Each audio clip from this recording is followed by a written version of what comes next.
Your boyfriend has absolutely no legal authority to make medical decisions for my father, I said calmly, sliding the notarized document across the hospital conference table as my stepmother's face went from smug to stunned.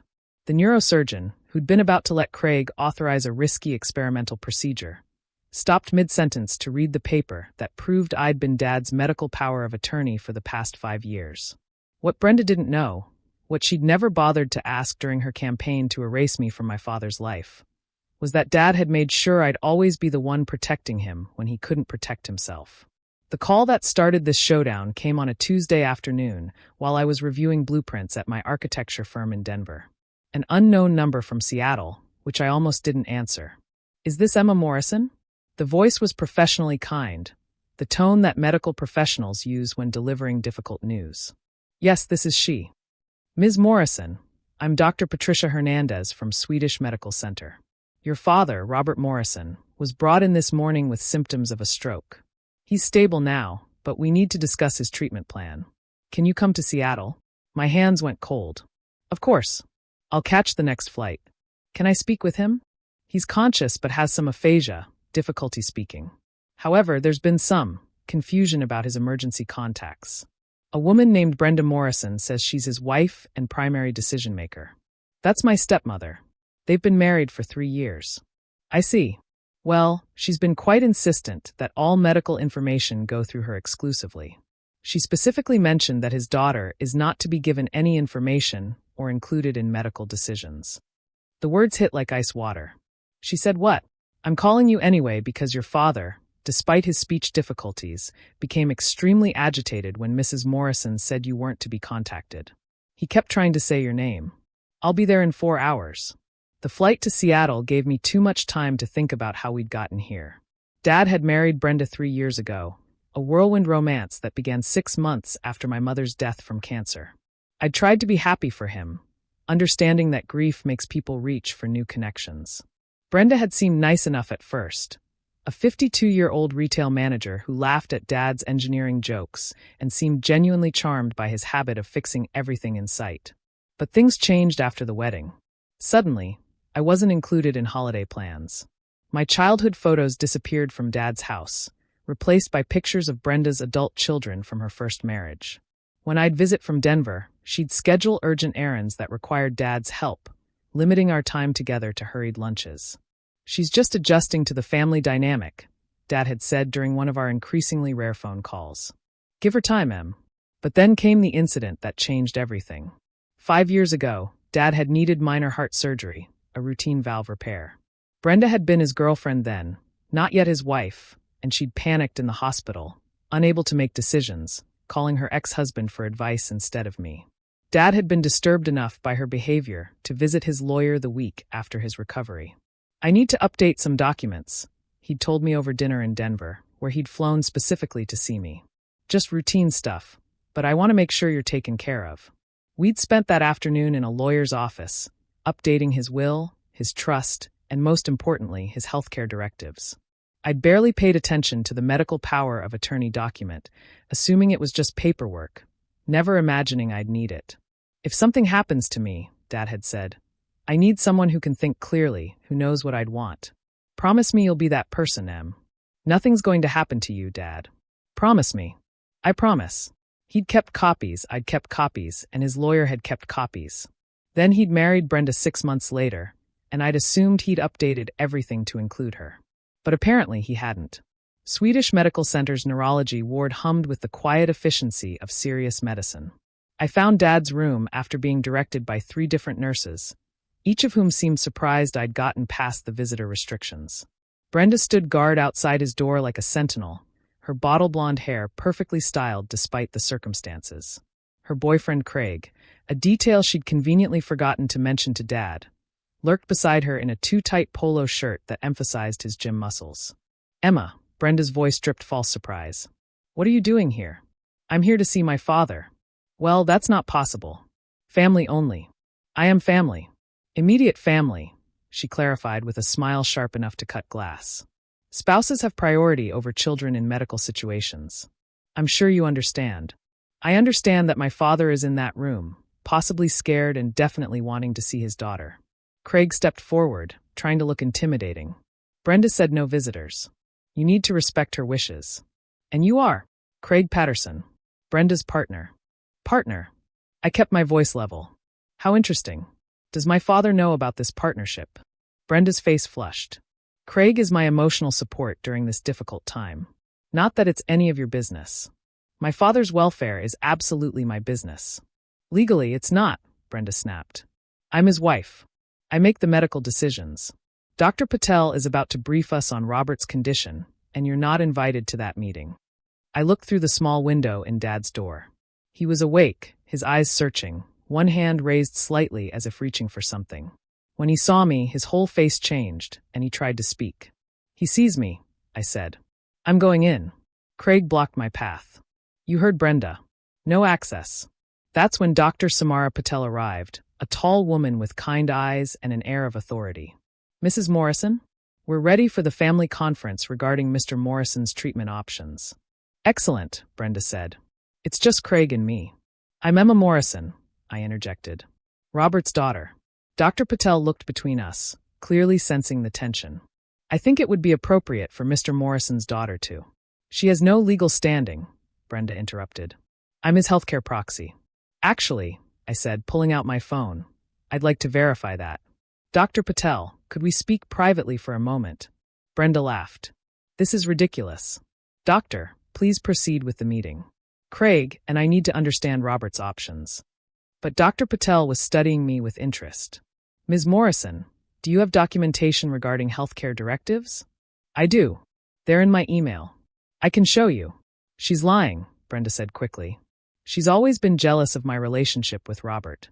This is just another attempt to interfere. Dr. Patel held up a hand. Let's sort this out properly. Hospital administration needs to verify any healthcare proxy claims. Mrs. Morrison, do you have your documentation? Brenda fumbled in her purse. It's at home. But I'm his wife. That should be enough. Being a spouse doesn't automatically make you healthcare proxy, Dr. Patel said carefully. If Mr. Morrison designated someone else. I pulled up the email from Dad's lawyer, sent 5 years ago with all the documents attached. Here's the medical power of attorney. Notarized, witnessed, and filed with his primary care physician in Denver. Dr. Patel reviewed it on my phone, her expression growing more serious. This appears to be valid. Mrs. Morrison, were you aware of this document? Brenda's face had gone pale. That must be old. From before we were married. It's not valid anymore. Marriage doesn't automatically revoke a medical POA, Dr. Patel said. Unless Mr. Morrison executed a new one? He must have. Check your records. Dr. Patel stepped away to make a call. We waited in tense silence, Craig's hand on Brenda's shoulder as she glared at me with undisguised hatred. You conniving little. Careful, I warned. Whatever you say next might be relevant in court. Dr. Patel returned with a hospital administrator. We've confirmed with Mr. Morrison's primary care physician in Denver. Emma Morrison is indeed the designated healthcare proxy. The document was recently confirmed as active. Apparently, Mr. Morrison verified it 6 months ago during a routine physical. 6 months ago. After he'd been married to Brenda for 2.5 years, he'd still kept me as his medical decision-maker. This is impossible, Brenda sputtered. I'm his wife. Craig, tell them. Ma'am, the administrator said firmly. The legal documents are clear. Ms. Emma Morrison has medical power of attorney. We'll need to proceed with her as the primary decision-maker. I'd like to see my father now, I said. Nobody stopped me this time. Dad's face crumpled with relief when I entered his room. He reached for me with his good hand. The left side showed signs of weakness from the stroke. He managed, the words slurred but clear. I'm here, Dad. I'm here.